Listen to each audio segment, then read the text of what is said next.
여러분 학교 다닐 때 역사 시간에 혹시 이런 책 제목 들어보셨나요? 하멜 표류기. 하멜 표류기 들어보셨죠? 네. 네덜란드 선원이었던 저 하멜이라는 분이 폭풍우를 만나서요. 표류를 하다가 어디에 도착했는가? 지금의 제주도에 도착했습니다.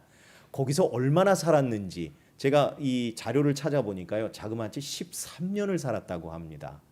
근데 뭐 갑자기 외국인이 와서 뭘 할 수 있는 게 없잖아요. 말도 안 통하고. 그래서 생계를 어떻게 유지했나 보니까 네덜란드 춤을 추면서 생계 유지를 했대요. 참 신기했습니다. 어떻게 그런 일이 있었는가. 그런데 그 모든 조선 생활의 이 모든 면면을 자세하게 기록한 책이 저 하멜표륙인데 사실은 저것을 진짜 기록한 목적이 따로 있었다는 것이죠. 저도 얼마 전에 알았습니다. 어떻게 기록하게 되었는가? 하멜이요 13년의 표류 생활을 마치고 고국으로 돌아가서 그동안 자기가 허송세월하지 않고 회사를 위해서 열심히 일했다 하는 증거를 보여주기 위해서, 그래서 밀린 13년치의 임금을 회사로부터 받기 위해서 그가 썼던 보고서였다는 것이죠. 예, 보고서. 그래서 그것을 회사에 제출했는데 안타깝게도 회사는 그것을 거절했고 그냥 약간의 위로금만 주고 끝났다는 겁니다. 그런데 놀랍게도요, 진짜 대박은 엉뚱한 데서 터진 겁니다. 그의 보고서를 우연히 얻게 된 출판사가 이것을 책으로 출판하게 됐고 그 책이요 17세기 유럽 전역의 베스트셀러가 됐다는 사실입니다. 와, 대단한 것이죠. 그 덕분에 조선이라는 나라가 극동아시아에 존재한다는 사실도 굉장히 알려지게 되었고요. 또 후세를 사는, 우리가 조선 민족의 이 후예잖아요. 그 후예로서 그때 당시의 생활상이 어떠했는가를 알 수 있는 역사적 사료로서의 가치도 갖는다는 겁니다. 근데 사실 생각해 보면 하멜의 인생 참 안타깝지 않습니까? 여러분, 폭풍우도 만났고요. 또 낯선 땅에서 표류하고 그곳에서 오래 지냈고요. 또 그렇게 살다가 귀국해서 뭔가 얻을 것을 기대했으나 그 기대감들이 다 어그러지고만 그의 인생 참 안타깝다라는 생각이 듭니다. 하지만 그의 고단한 인생이 오히려 모두에게는 귀한 가치를 선사하는 의미 있는 삶이었다는 것이죠. 저는 그런 차원에서 우리가 말씀을 듣기 전에 옆에 분들과 이렇게 한번 진심으로 인사 나누며 교제를 나눴으면 좋겠습니다. 잘 들으세요. 인생 몰라서 기대됩니다 라고 인사하실까요? 인생 몰라서 기대됩니다. 네, 감사합니다. 성경을 들고 함께 고백하겠습니다. 저는 예수 믿어 구원받았습니다. 저는 예수 믿어 하나님 자녀 되었습니다. 저는 예수 믿어 천국 백성 되었습니다. 하나님께서 선물로 주신 오늘 하나님 말씀으로 가르침을 받습니다. 눈을 열어 주의 법안에 있는 놀라운 진리를 보고 깨닫게 하소서.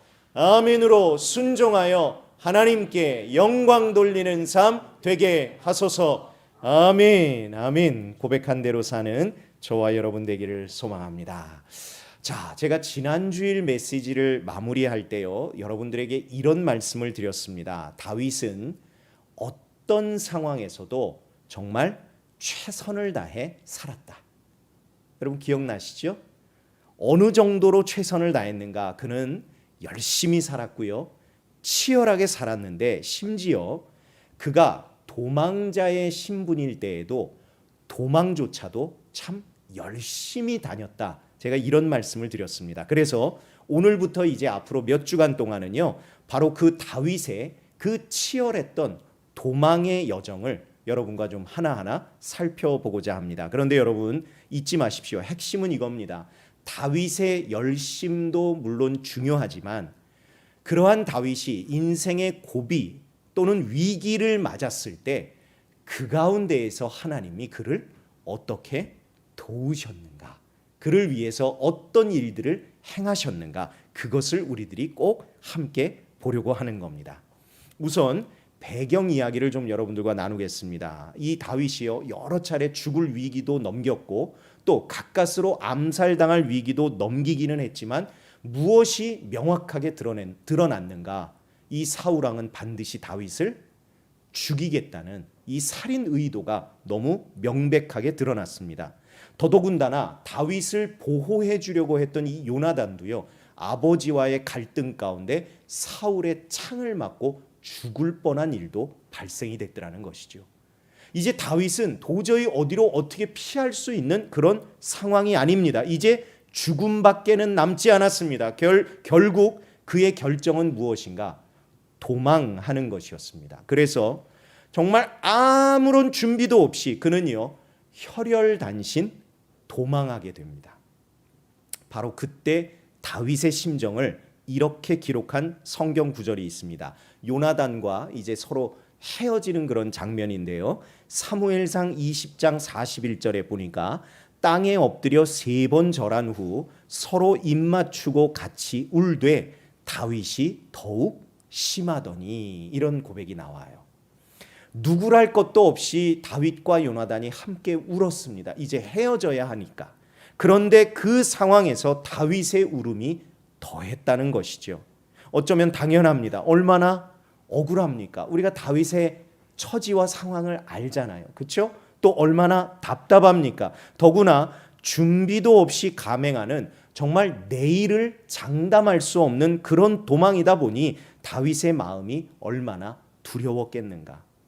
그렇기에 다윗은요, 통곡에 가까운 울음을 울었던 겁니다. 그렇게 시작된 도망이었습니다. 그래서 처음 도망한 곳이 어디였는가? 바로 놉이라는 땅입니다. 이름이 놉이에요. 놉. 놉은요, 당시 성막이 있던 곳입니다. 원래 성막은 실로라는 곳에 있었거든요. 근데 그게 놉이라는 땅으로 옮겨왔어요. 그곳으로 다윗이 피신한 겁니다. 성막이 있는 곳으로 다윗이 피했다. 여러분, 이게 무슨 의미일까요? 그는 하나님께로 피한 겁니다. 그는 첫 피난처를 하나님으로 정한 겁니다. 물론 본문 말씀 어디에도 다윗이 그런 의도로 그곳으로 갔다, 그런 기록은 없습니다. 또 어떤 의도로 갔는지에 대한 기록도 성경에 없습니다. 그렇기 때문에 우리들이 유추해 볼 수 있는 것이죠. 이제 도망을 가야 하는데 어디로 갈까? 어디로 갈 수 있을까? 어디로 가는 것이 하나님 마음에 맞는 사람이 택할 합당한 선택지일까? 그러한 가운데 다윗의 삶이 우리들에게 교훈하는 바는요, 바로 이것입니다. 하나님께로 도망하라. 사람부터 찾지 말라는 겁니다. 물질부터 찾지 말라는 겁니다. 어떤 권력부터 의지하려고 하지 말라는 겁니다. 건강에 자신하지 말라는 겁니다. 인생의 고비와 문제 앞에서 다른 것에 시선과 마음을 두지 말고 가장 먼저 하나님께 달려가라는 교훈을 우리들에게 주는 겁니다. 왜냐하면 이것을 통해서요, 매우 명확한 두 가지 진리가 드러나기 때문입니다. 첫째로, 나는 어떤 사람인가가 드러납니다. 어떤 사람인가. 여러분, 말이 쉽지요. 사실 사람이요, 인생에서 굉장히 심각한 문제를 만나거나 큰 고비나 시련을 만나면요, 정말 당장 어떻게 해서든지 이 문제를 해결하고자 동분서주할 수밖에 없습니다. 나름대로 생각하고 고민하지만요, 제일 많이 떠올리는 게 바로 사람 혹은 물질, 재물이라고 할 수 있습니다. 다르게 표현하면 인맥이라고 할 수 있고요. 또 결정적으로 돈이라고 말씀할 수도 있습니다. 왜? 이 세상, 우리들이 살아가는 세상이요, 보통 그렇게 돌아갈 때가 많기 때문이죠. 왜? 인맥이나 돈만 가지면 웬만한 문제들이 풀려가는 것을 우리들이 경험하기 때문이죠. 자, 그렇다면 여러분, 다윗이라고 그런 생각이 안 들었겠는가 하는 겁니다. 그때 당시에 다윗은 이미 사울왕의 정식 사위였습니다. 그도 왕가의 일원이었어요. 그런데 게다가 백성들은 물론이고 사울의 신하들까지도 그를 합당한 사람으로 여길 때였습니다. 그렇다면 인간적인 차원에서 해볼만 하다라고 생각이 들 만한 다른 방법들이 얼마든지 있을 수도 있었겠다 싶은 것이죠. 더구나 왕자인 요나단이 자기를 끔찍이 아껴주는 가운데 요나단도 아까 말씀드렸지만 아버지의 손에 죽을 뻔했잖아요. 그러면 차라리 사울 왕을 제거하는 것이 모두를 위한 선택이다, 이렇게 생각할 수도 있지 않았을까 싶은 겁니다. 그런데도 다윗은 소위 세상적인 방법 중에 어떤 것도 그가 택하지 않았습니다. 오히려 모든 것을 포기하고 철저히 내려놓고 혈혈단신으로 하나님께 달려갔다는 사실입니다. 여러분, 이것을 통해서 다윗은 어떤 사람임이 분명하게 드러나는 겁니까? 하나님의 사람인 것이죠. 하나님 마음에 맞는 사람인 것이죠. 그리고 여러분 기억하세요. 이러한 사람이 하나님께 달려가게 되면 하나님 앞에 그 사람이 이제부터 어떤 사람이 되는가? 하나님께서 돕지 않으시면 안 되는 믿음의 사람이 되는 겁니다. 돕지 않으면 안 되는 사람. 그래서 여러분, 우리가 두 번째 진리를 나눌 수 있습니다. 바로 하나님께 달려간 사람에게요, 하나님의 극적인 도우심이 명백하게 드러난다는 사실입니다. 하나님의 사람에게 하나님의 도우심이 드러난다. 다윗이 성막을 찾았습니다. 그리고 그는요 매우 지치고 굶주려 있던 때였습니다. 게다가 그는 철저히 혼자였습니다. 당시 성막을 지키던 제사장 아히멜렉의 말이요 그 증거입니다. 사무엘상 21장 1절에 보니까 어찌하여 내가 홀로 있고 함께하는 자가 아무도 없느냐 하니, 성막을 지키던 아히멜렉 눈에도 지금 다윗의 상태가 정상적이지가 않구나 하는 게 바로 보이는 겁니다. 혼자였습니다. 그런데 다윗은 어쩔 수 없이 거짓으로 이 상황을 모면합니다. 저는 사실 혼자가 아니고요, 지금 왕에게 특명을 받아서 잠행을 하고 있는데 며칠 뒤면 저의 사람들과 어디서 만날 예정입니다. 이런 식으로 다윗이 둘러댑니다. 그리고 급하게 요청합니다. 무엇을 요청하는 거? 너무 배가 고프니 밥을 좀 주십시오. 먹을 떡을 주십시오. 라고 요청해요. 몇 날 며칠을 굶었는지 모르지만 그는 너무나 절박하게 먹을 걸 달라고 합니다. 그런데 공교롭게도요, 당시 성막에는 일반인이 먹을 수 있는 떡은 전혀 없는 상황이었습니다. 대신 무엇이 있었는가? 거룩한 떡, 진설병만이 있었습니다. 여러분, 진설병 들어보셨죠? 성막이 있으면 그 안에 지성소라는 게 있습니다. 지성소 앞에 작은 상이 하나 펴져 있는데 그 위에 항상 올려져 있는 떡이 무엇인가? 그게 진설병이에요. 그래서 매 안식일마다 새 것을 올리고 그동안 있었던 묵었던 것은 빼내어서 거룩히 구별된 장소에 가서 제사장만이 먹을 수 있는 게 바로 그 진설병입니다. 그것밖에 지금 없는 거예요. 그러니까 다윗은 원칙적으로 제사장이 아니기 때문에 그 떡을 먹을 수 있습니까? 없습니까? 없어요. 그런데 제사장 아히멜렉이 그 물려낸 떡을 다윗에게 줍니다. 율법적 차원에서 보자면 이것은요, 제사장이 하나님의 법을 어긴 것이죠. 그런데 은총과 자비의 관점에서 보면요, 이것은 법을 넘어서는 하나님의 긍휼하신 은혜임을 우리들이 발견하게 된다는 사실입니다. 여러분, 만약 법을 지키겠다고 제사장이 물려낸 떡조차도 다윗에게 주지 않았다면 여러분, 그 상황에서 다윗이 어떠했을까요? 어떻게든 좀 살아보겠다고 집도 가족도 다 버리고 혼자의 몸으로 성막까지 피신해 왔는데 그나마 성막에서조차도 거절당한다면 과연 다윗의 심정이 어떠했을까? 그런데 법을 뛰어넘는 하나님의 은혜와 사랑과 도우심이요, 이 물려낸 떡을 통해서 지친 다윗을 채워주고 허기진 다윗을 먹여주시며 또한 외로운 다윗을 위로하시는 복된 은총으로 임했다는 사실입니다. 저와 여러분에게 하나님의 이러한 은혜가 늘 충만하게 임하시기를 간절히 소망합니다. 여러분, 다른 이에게 주어지는 은총이 아닙니다. 하나님께 피신하는 자, 하나님께 도망하는 자, 하나님만 의지하는 자에게 하나님께서 베푸시는 법을 뛰어넘는 은총임을 믿습니다.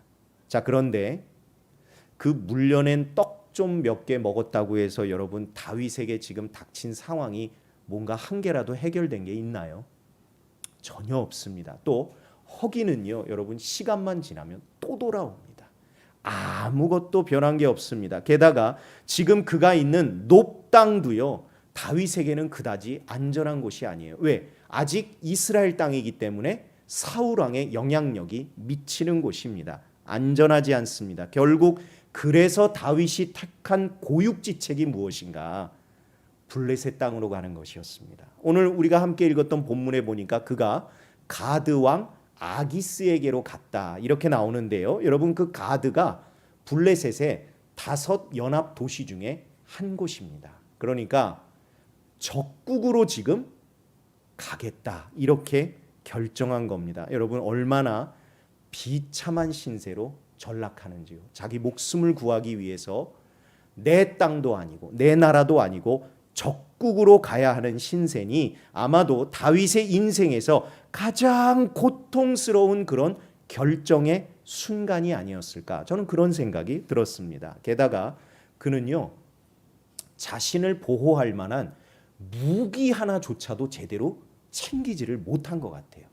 뭐 자기 칼은 물론이거니와 어떤 것도 못했나 봅니다. 아니 얼마나 급하게 도망했으면 그런 거 하나 없이 도망했겠습니까? 그런데 정말 엉뚱하게도 제사장에게 혹시 보관하고 있는 무기 좀 없습니까? 칼이나 창이 없습니까? 그렇게 다윗이 묻더라는 것이죠. 이게 사실 얼마나 창피한 물음입니까? 여러분 생각해 보십시오. 성막입니다. 하나님께 제사를 드리는 곳입니다. 그런 곳에 무슨 칼이나 창이 여러분 있을 리 만무한 것이죠. 그런데도 다윗은 얼마나 급하고 절박했는지 제사장에게 무기를 가진 게 없습니까? 그렇게 묻더라는 것이죠. 그런데 그런 상황에 정말 놀라운 답변이 제사장 아히멜렉을 통해 다윗에게 들려옵니다. 칼이 있다는 답변이 오는 겁니다. 칼이 있다는 거예요. 그런데 칼이 있다는 것만으로도 놀라운데 그 칼이 어떤 칼이었는가가 더 충격입니다. 바로 골리앗의 칼이었다는 겁니다. 골리앗의 칼. 제가 지지난주에 여러분들에게 이 부분을 자세하게 설교하지는 않아서 조금 설명이 필요할 것 같은데요. 골리앗의 칼이 어떤 칼이었는가? 다윗은 칼을 들고 나가서 싸우지 않았습니다. 그렇죠? 물맷돌을 가지고 골리앗을 쓰러뜨렸습니다. 그런데 그 싸움을 끝내기 위해서는 그 적장의 목을 베야 하는데 칼이 없잖아요. 그래서 다윗이 손에 쥐었던 게 무엇인가? 바로 쓰러진 골리앗이 떨어뜨린 그의 칼을 들어서 골리앗의 목을 쳤습니다. 그래서 승리했던 싸움이었습니다. 그런데 놀랍게도 바로 그 칼이 지금 이 놉 땅 성막에, 다윗이 지금 도망하여 온 곳에, 아무것도 챙길 겨를이 없어서 온 그곳에 언제부터인지는 모르지만 준비되어 있었다는 사실인 것이죠. 누가 언제 어떻게 왜 그곳에 갖다 놨는지는 성경에 기록이 없어서 여러분 모릅니다. 그냥 뭐 블레셋과의 어떤 승리를 기념하고자 아니면 이 싸움을 이기신 하나님께 감사하고자 그걸 어떤 뭐 전리품처럼 누군가가 갖다 놨을지는 모르겠지만요. 여기 보면 다윗이 직접 한 것 같지 않아요. 왜? 그것을 본인이 한 걸 알았다면 당연히 처음부터 가서 제가 맡긴 거 있죠? 라고 물어봐야 되는데 그렇지가 않았던 것이죠. 그런데 중요한 것은 무엇인가? 그 칼이 그곳에 있었고 다윗이 가장 힘들고 막막하고 고단하고 두렵던 바로 그때 그에게 승리를 안겨주었던 골리앗의 칼이 그의 손으로 돌아왔다는 사실입니다. 여러분 이거 그냥 칼 아닙니다. 골리앗의 칼입니다. 하나님의 도우심이 다윗과 함께하지 않았다면 절대 일어날 수 없었던 그 모든 기적의 사건의 증거인데, 그때 일어났던 모든 일들을 처음부터 끝까지 다윗의 심령 가운데 복기해줄 정말 그 칼, 골리앗의 칼이 다윗의 손에 들어온 겁니다. 그 칼을 다윗이 쥐었을 때 여러분, 다윗의 심정이 어땠을까요? 오늘 그 심정이 본문 말씀 9절에 기록되어 있습니다. 다윗이 이르되 그 같은 것이 또 없나니 내게 주소서. 그 같은 것이 또 없나니, 정말 자신에게는요 더 말할 나위 없는 놀라운 하나님의 은혜임을 그가 고백하더라는 겁니다. 전혀 예상치 못한 은총의 선물인 겁니다. 그때까지 지치고 상한 다윗의 마음, 전혀 소망을 찾아볼 수 없었던 다윗의 처지, 어쩌면 그가 다 포기하고 다 그냥 그만하고 싶다는 암울한 생각까지 했을지 모르지만, 그 생각까지도 모든 걸 단번에 날려버리고 그의 마음을 희망과 감사와 소망으로 바꾸어 줄 수 있는 그 같은 것이 또 없나니, 그 일이 다윗의 인생에 벌어진 겁니다. 여러분, 이 정도면 이런 일 누구만이 하실 수 있는 일일까요? 전능하신 하나님. 또 누구만이 이런 일이 있을 걸 알고 준비하셨을까요? 여호와 이레의 하나님. 또 누구만이 이 일이 있을 것이라는 것을 미리 예상하실 수 있으셨을까요? 전지하신, 모든 것을 아시는 하나님. 그리고 누구만이 이 하나님의 이적을 경험하는가? 하나님께로 피한 사람, 하나님께로 도망한 사람, 하나님만 의지하는 사람, 그 사람에게 하나님께서 베푸시는 놀라운 기적의 은총임을 믿습니다. 그렇기에 여러분, 어떻게 보면 이 성경에서 말씀하는 이 도망이라는 것도요, 우리가 영적인 시선으로 바라본다면 어떻게 해석할 수 있는가? 아하, 하나님의 인도하심일 수도 있겠구나. 하나님의 섭리하심일 수도 있겠구나. 하지만 여러분, 도망을 잘못 오해하고 해석하시면 안 됩니다. 여러분, 현실 도피가 그런 의미가 아닙니다. 그건 영적인 도망의 의미가 아니에요. 또 괴로운 현실을 좀 잊어보겠다고 세상 향락이나 즐거움에 탐닉하는 것, 그것도 영적인 차원의 도망의 의미가 절대 아닙니다. 그래서 우리가 어디로 피해야만 하는가, 어느 것이 진짜 영적 도망인가, 저를 한번 따라 하실까요? 광야로. 맞습니다. 여러분, 우리가요 광야로 도망해야 합니다. 광야로 피신해야 합니다. 이 높당을 시작으로요, 이제부터 다윗은 광야 생활을 시작합니다. 그런데 이유가 있습니다. 물론 사울 왕의 손길이 닿지 않는 곳이 그 척박한 땅이기에 다윗이 광야로 도망한 이유도 있겠지만, 그보다 우리가 영적인 의미를 찾는다면 바로 이것 때문입니다. 광야라는 단어가 원래 히브리어로 미드바르라는 단어예요. 여러분, 저 단어 한번 의미를 제가 설명해 드렸던 적이 있습니다. 두 단어의 합성어인데, 말씀이라는 뜻의 다바르라는 단어와 어디에서라는 뜻을 가진 미드라는 단어의 합성어입니다.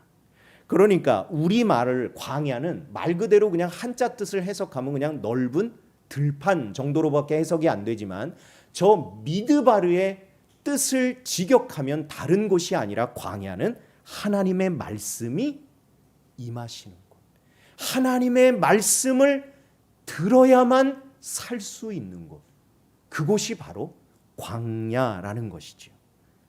그런데 여러분, 말씀을 잘 듣기 위해서는 우리들에게 필요한 것이 무엇인가? 세상의 모든 소리들, 소음들, 화려한 것들에서 우리들이 떨어져 나와야 사실은 하나님의 미세한 음성을 들을 수 있습니다. 그렇기 때문에 우리들은 피해야 합니다. 그래야 잘 들립니다. 그런데 우리들이 넉넉할 때, 편안할 때, 잘 될 때는요, 우리들이 하나님의 말씀을 그토록 듣겠다고 간절해지는가? 사실 그렇지 못할 때가 우리들이 많이 있다는 사실이죠. 대신에 그 말씀 대신에 우리 눈을 즐겁게 하고 귀를 기쁘게 하고 우리의 입을 만족하게 하는 그런 것들이 우리 주변에 너무 많아서 우리가 그렇게까지 집중하지 못해요. 그런데 대신에 어느 순간 우리 삶에 고난이 찾아오고 고통이 닥쳐오고 위기의 순간이 다가오면 그때야 우리들이 깨닫게 되는 것이죠. 광야로구나. 광야로구나. 그때야 비로소 우리가 무엇을 듣고자 하는가? 하나님의 말씀을 간절히 듣고자 합니다. 그 말씀이 비로소 가슴으로 절절히 들어오는 곳, 그곳이 광야입니다. 그 광야로 우리가 피신해야 합니다. 그 광야로 우리가 도망해야 합니다. 그런데 놀라운 은혜가요, 여러분, 그 광야의 입구에 준비되어 있습니다. 전혀 생각지 못했던 하나님의 사랑과 은총인 것이죠. 오늘 본문 다윗의 삶을 통해서 우리가 분명하게 발견하는 것, 바로 떡과 골리앗의 칼. 떡은 무엇입니까? 법을 뛰어넘는 하나님의 사랑. 그리고 골리앗의 칼은요, 나의 예상과 기대를 뛰어넘는 하나님의 격려, 위로, 그리고 하나님이 나와 함께 하셨었지 하는 그 함께 하심의 확증인 겁니다. 그것을 하나님께서 미리 준비하시고는요, 당신을 향하여, 아니 광야를 향하여 도망하여 달려오는 우리를 조용히 기다리고 계신다는 사실입니다. 그렇다면 여러분, 정말 큰 위로와 담대함이 우리들 심령 가운데 찾아오지 않습니까? 하나님께서 나를 위하여 이 모든 걸 준비하고 기다리고 계신다는데, 정말 어찌 보면 그 사실 하나만으로도 우리는요, 큰 위로를 얻게 돼요. 격려를 받을 수 있습니다. 아무리 지금 현재 상황이 막막하고 답답하고 두려워도 내가 낙심하고 낭망하지만은 않을 수 있는 분명한 이유가 우리들에게 생기는 겁니다. 다른 것이 아니라 그런 나를 다시 회복하게 하실 떡, 그리고 그런 나를 다시 일으켜 주실 골리앗의 칼, 그것을 하나님이 나를 위해 준비해 놓으셨기 때문입니다.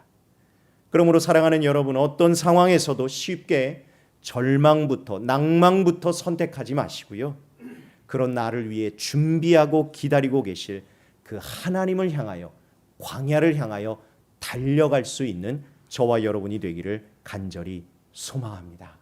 여러분, 비록 그것이 세상 사람들이 보기에 비겁해 보일 수도 있고 또 연약하게 도피하는 것처럼 보일 수 있어도요, 하나님만 바라보고 그분께로 달려갈 수 있는 우리가 되기를 간절히 소망합니다.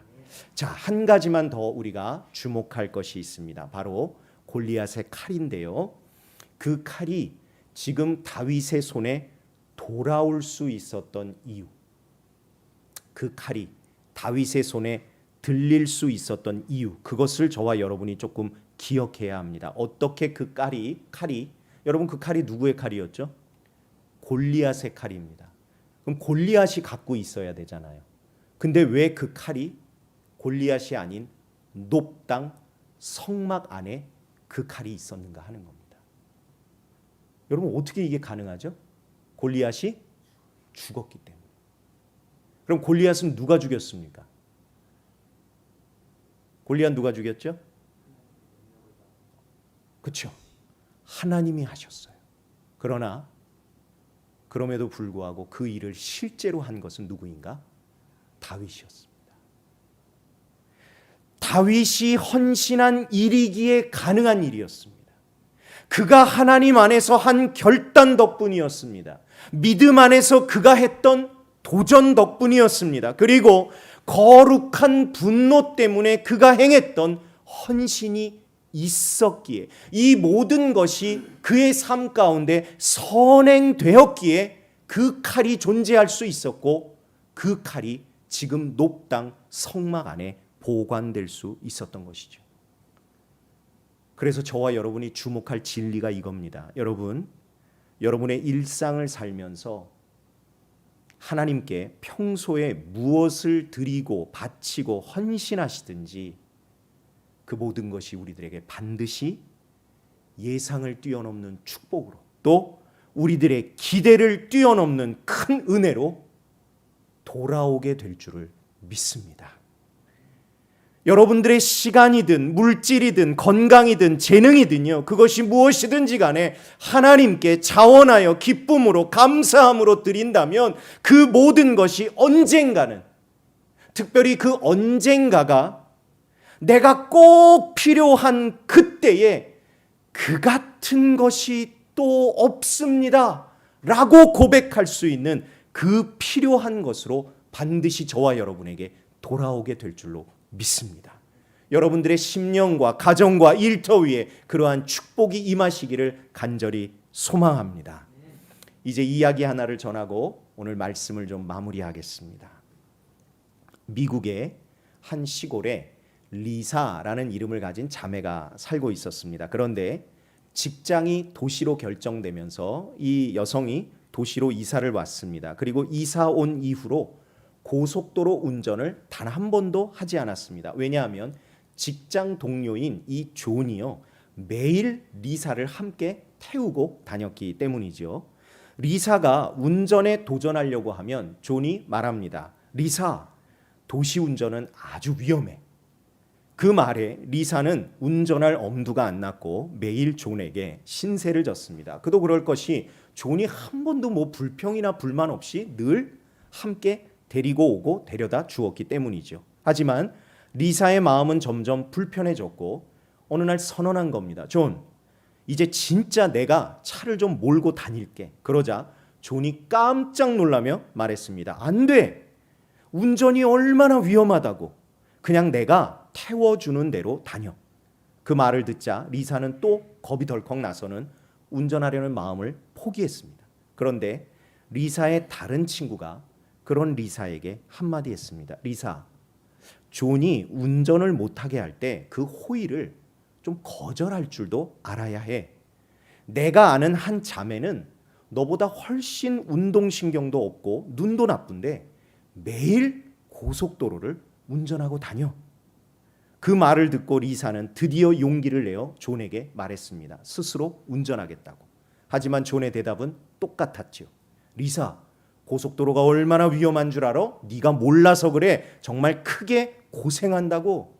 그러나 이번에 리사는 매우 단호했습니다. 그리고 다음 날 리사는요, 직접 차를 몰고 가서는 고속도로 대신 국도로 운전에 일터로 갔습니다. 무려 1시간 이상 걸리는 고생을 했지만 한 달 후부터는요, 고속도로를 마음대로 달릴 수 있게 되었고요. 시간도 매일 30분이나 절약할 수 있었습니다. 그때부터 리사는 존이 없이도 자유롭게 운전하고 있습니다. 그리고 가고 싶은 곳이면 어디든 갈 수 있게 되었다는 이야기입니다.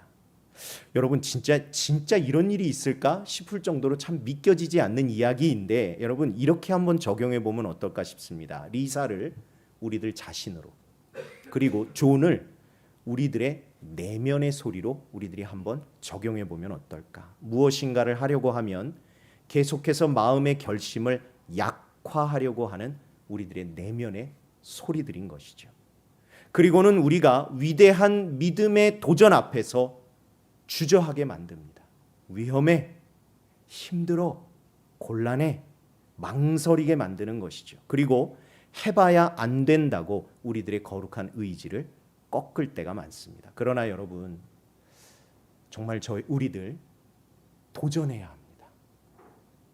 다윗이 이렇게 골리앗 앞에 섰듯이 만군의 주 여호와 하나님의 이름으로요, 우리들이 믿음의 도전에 나서야 합니다. 우리들의 일상이 그러한 도전의 반복이 되도록 만들어야 합니다. 왜? 그 가운데 하나님께서 나에게 경험해 주시는 은혜, 감동, 기도 응답의 열매, 헌신의 응답들이요, 우리들의 삶 가운데 크고 작은 일들로 경험이 되어져야 돼요. 그래서 그러한 은혜들이 쌓이고 쌓여서 언젠가 우리 인생 가운데 도망하는 삶이라는 큰 고비가 찾아왔을 때 그곳에서 하나님이 예비하신 은혜를 우리들이 만날 수 있기 때문입니다. 그것이 무엇인가? 골리앗의 칼. 이전에 하나님이 나와 함께 해주셨던 그 은혜, 하나님이 나와 함께 동행해 주셨던 은총의 발자취, 그리고 내 삶 가운데 일으켜 주셨던 기적의 간증, 그러한 골리앗의 칼이 내 손에 쥐어질 때, 내 심령에 그것이 깨달아질 때, 다가올 광야 혹은 우리들의 도망하는 삶이 정말 두렵기만 하지는 않고 하기만 하지는 않고 또 지옥같이 질식할 것만 같지는 않은 그러한 가능성의 희망을 우리들이 분명히 품게 되는 줄로 믿습니다. 그러므로 사랑하는 여러분, 믿음의 담대한 도전으로 여러분들의 평소 일상을 가득 채우시기를 주님의 이름으로 부탁드립니다. 골리앗의 칼이 여러분들의 삶에 미리 준비되어지도록 그 믿음의 도전에 담대히 나서는 저와 여러분들이 다 되시기를 다시 한번 주님의 이름으로 간절히 축원합니다. 우리 들으신 말씀 생각하면서 함께 부르고 싶은 찬양이 있습니다. 주가 일하시네 라는 찬양인데 우리 가사를 생각하며 함께 부르시겠습니다.